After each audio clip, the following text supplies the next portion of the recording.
Ni taswira ya moja kwa moja kutoka mji huu wa Nairobi, ambapo vijana wanaendelea kujumuika kwenye Central Business District katikati mwa jiji, biashara nyingi zikifungwa, nyimbo za Ruto One Term zikitanda hewani.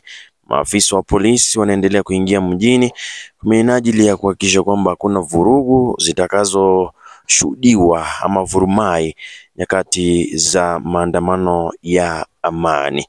Vuguvugu na muungano wa Gen Z uliapa kufanya maandamano na kufululiza moja kwa moja hadi kule State House leo hii.